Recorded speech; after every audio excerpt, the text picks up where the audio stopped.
What's up guys, and welcome back to another episode of the Summer Career Mode. This is episode number 3, and we're starting to do some stuff on the back of our win against Brescia. Patrick Cutrone, what a start to the season for the local lad with a match ball and the top scorer in the league thus far, giving us a 3-point stare away from home against Brescia Calcio. You would have seen as well, Lucas Collar coming to me after the game saying thanks for giving me the opportunity.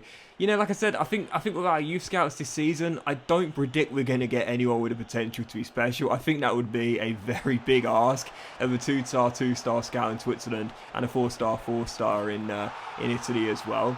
But again, because our team has very low quality in it at the moment and also very low depth as well, players like Lucas Collar, you know, in my normal career modes, because of, you know, the fact that we tend to have the very best scouts and the best academies and normally some great potential youngsters in our team already, or that we've brought in, the chances for a player of that quality, low 60 overall with just a showing great potential, for him to get game time is very small. Like, we're not going to give him that much game time, but this season we will. So if we find a player in our academy with just a showing great potential and low 60s overall, I will throw them in.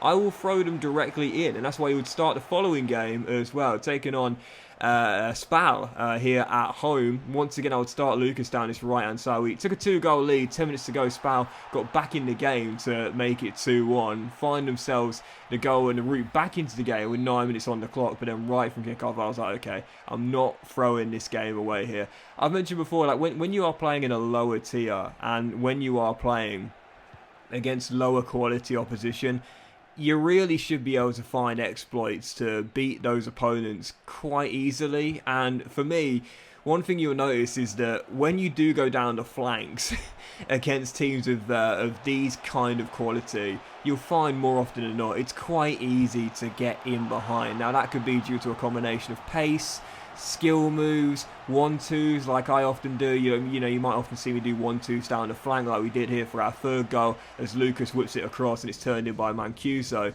from about 6 yards out.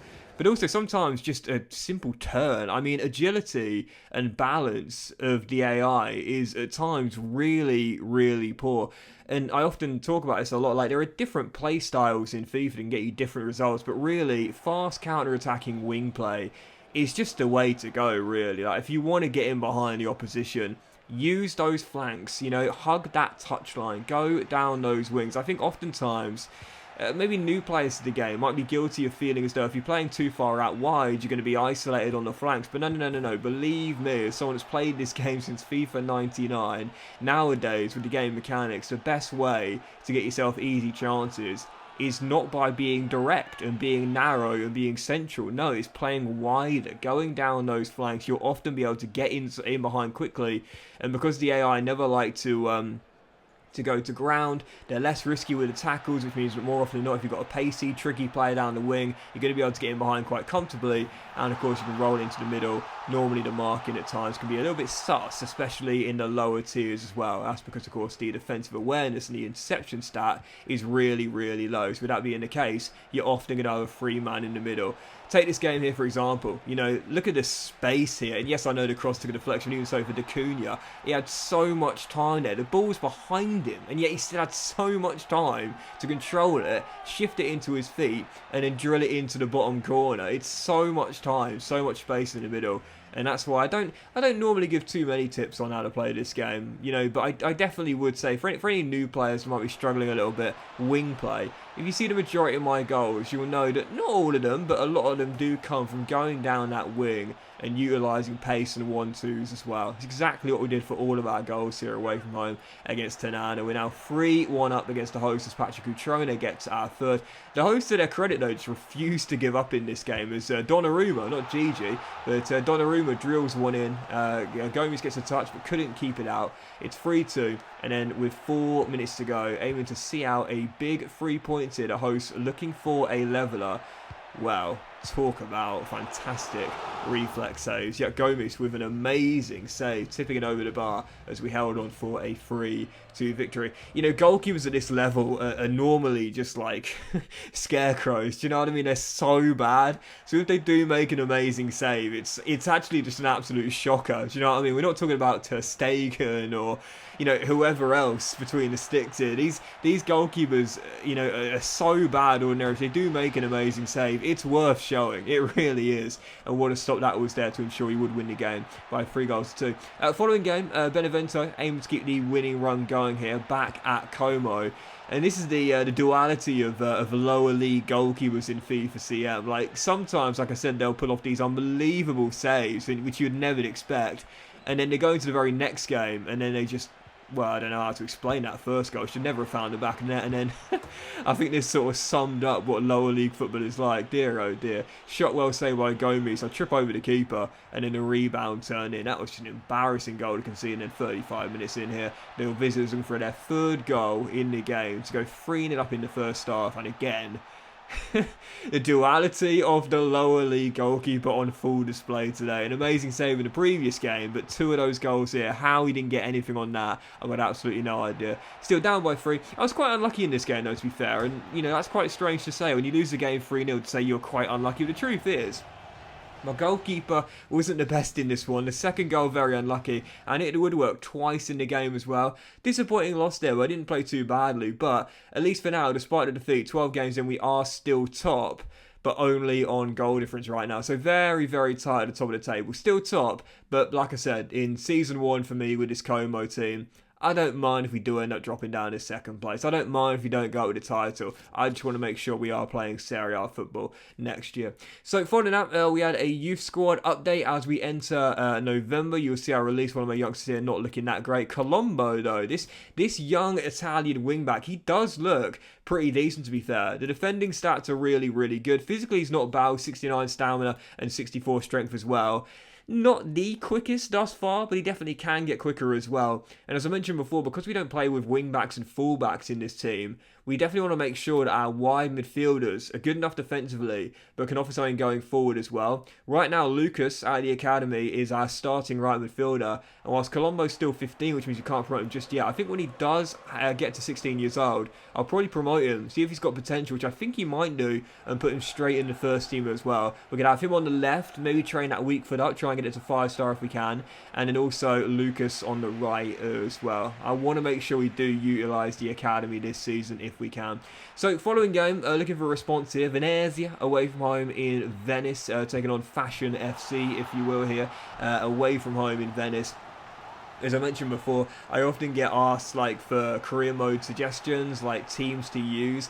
There are some brilliant RTG teams in the Serie B, and Venezia is one of the best, from the beautiful city of Venice in Italy. With their team, with their kits, with the identity that you can build there. Definitely worth giving a go, man, seriously. But taking on away from home, we fell behind early, though Patrick Cutrone would get yet another one right before the break to level it and make it 1-1. That is already goal number 10 this season for our number 63. 10 in 11. He is tearing the Serie B up right now as he leads our line alongside Mancuso. He gets us back on level terms. It's 1-1. And then the 69th minute, looking to flip the script and go 2-1 up. And like I mentioned before, wing play, going down those flanks. It's the best way, really, I feel, to get in behind the AI. And you'll often see in the middle, there's normally a free man. In lower league football, outside of the top tier, normally there's just such a lack of defensive awareness and interceptions. So, you know, when defense is as bad as this, you know when you peg the ball into the middle, there's most likely going to be someone free. Or if not free, they're not marked tightly enough. She should be able to find them for a simple finish. And for that third goal, that kind of summed up the defensive capabilities of teams of this quality in the Serie B. Just hoof the ball along for Cutrone to run onto. And God knows what happened there, but the defender gets himself in a pickle. And Patrick says, I'll take that. That's going to be my 11th goal of the season. So, yeah, 3-1. Big win there away in Venice as we come from behind to win. And then 65 minutes in here into the following game, taking on Cittadella back in Como, aiming to get back to winning ways here at home. It's another goal for Mr. Patrick Cutrone. Yep, Cittadella trying to play out for in the back, give the ball away. We go up on the other end, 2-on-1, and a simple finish for Pat after we offload the ball to him. 12 goals in as many games now. Yep, he is going forward at golden boot, and even though it's very early days, we're almost a third of the way through the season. Could we well see another 40-goal season in one of my saves? Well, Pat definitely has that chance. Cittadella would level it later on. There were 20 minutes to go and make it 1-1.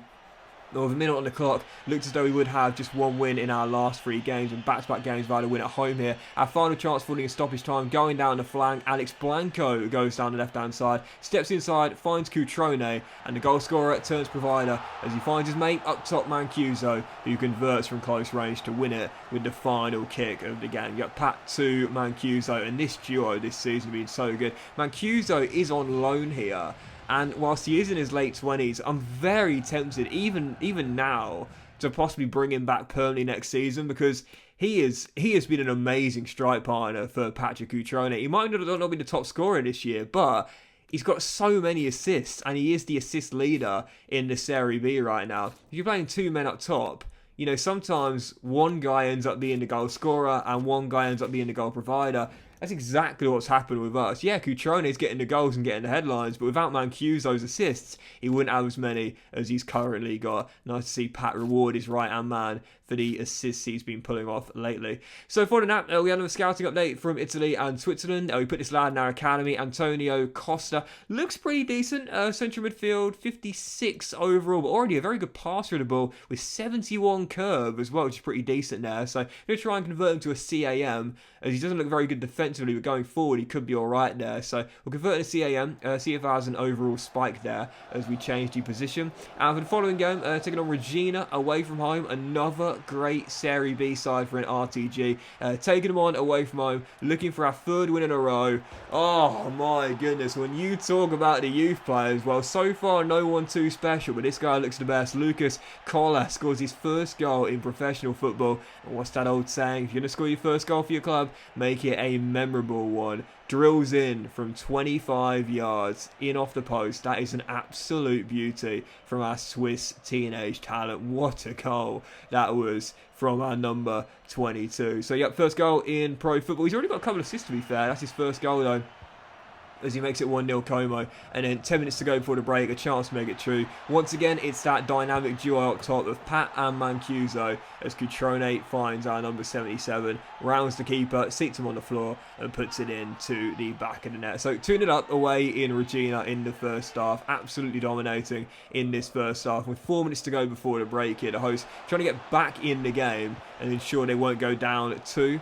in the 2nd half. They get it. Great finish past Gomes into the top corner, and what at this point was looking like a routine victory looked as though it might well slip away in the 2nd half. So 2nd half begins. Needed to get back to a 2-goal cushion here, because we know that momentum changes and lead changes are so common in FIFA CM. Well, we would do just that. 56 minutes into the game, D'Acunha rolled through by Cutrone and slots it in bottom corner. So 3-1 Como, and once we got that 2-goal cushion back, I was like, right, don't let them back into this game. We've already dropped points from winning positions this season. Let's not let it happen again. 10 minutes to go, Mancuso finds Daniele Baselli off to Collar, and Lucas gets his 2nd of the game as he drills in his brace to make it 4-1 Como. So yeah, I don't know just how many good youth players we're going to get for our academy in season 1, with a 2-star scout and a 4-star as well, but I will give our youngsters game time. If they come out of the academy, I will give them some game time. I will give them chances. And at the moment right now, even though Lucas is so lowly rated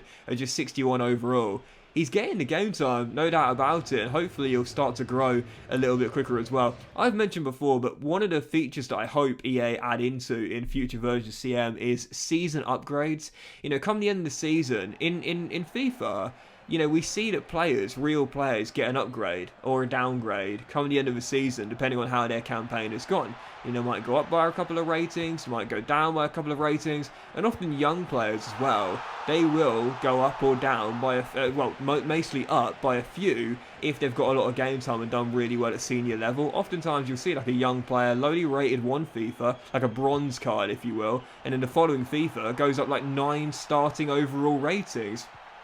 I hope that EA add that in to future versions of FIFA, because potential can change. Like, this dynamic potential changes come the end of the season. Some players can start off with showing great potential and after one season be an exciting prospect. You know, some players can often get downgraded in terms of their potential as well. So why can't there be overall changes come the end of the season as well? For someone like Lucas right now, who's doing really well on that right-hand side as a teenage talent out of the academy here, you'd probably predict that, let's say hypothetically the season was to end and he ends up with like, I don't know, 5 goals and 6 assists or whatever. whatever, likely it is for the new season going into Serie A. If it was real life, then EA would probably give him like a +5, +6 overall increase and a potential increase as well.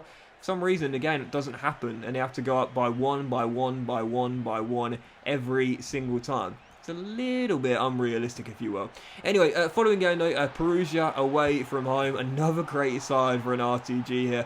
Taking them on away. Well, we fell behind in this game. We ended up running rampant and won it big by 4-1. And the fourth goal as well. What an assist for Daniele Baselli. Absolutely beautiful goal there as we get our fourth goal and extend our winning run with a comfortable win away in Perugia. And directly after that, as we enter December, we had a new youth squad monthly update. I released one of my players. His potential wasn't terrible, 75 to 81, but even though we are a poor Como team, and even though there's very few players who are good starting overalls and great potentials, we still don't want to waste our time with anyone that's going to be undershowing great potential, because we know that we are going to improve our young players and get better players with good potential for the future as well. So there's no point in bringing someone in with sub-80 potential, because they won't get much game time, and therefore their potential will drop and they'll be completely worthless and not worth the pounds we pay them per week for their salary. So we only want the very good players. Showing great potential will be enough, but really want to start looking for the exciting prospects and above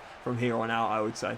But for the following game, returning back to Lake Como for this one here, taking on Pisa for our final game of today's episode. Once again, another great team for an RTG career mode. So many beautiful places in Italy, and so many with their football teams in the Serie B right now. Pisa with the leaning tower, taking them on here at Como. We take the lead in the first half. Patrick Cutrone with a Docks-esque Jumpman header, making it 1-0. And then 12 minutes after the restart, first goal for his new club for Ibra Himabamba, as our number 4 goes all the way and drills one in from a tight angle. 2-0, the final score. Bamba wraps it up, and our winning run extended with Como FC as we return to top of the table. Still not the halfway stage yet, still a long way to go, but right now 17 games in, we've taken a 6-point gap on Parma and crucially Sampdoria in third place, and as things stand, we're in the driving seat for promotion to the Serie A.